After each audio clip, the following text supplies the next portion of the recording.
Hey guys, so the KTM 2018 XCW, the Enduro one, has the brake lights you can see, but when they manufacture, they don't. This thing doesn't work, so you have to install that thing.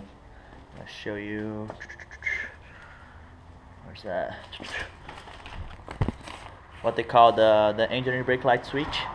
Uh, so what I did, I took these things out. I put the new switch right there inside, and then the wires go up to here. Look at the tank. You see, I connected those, and then now the brake light's working.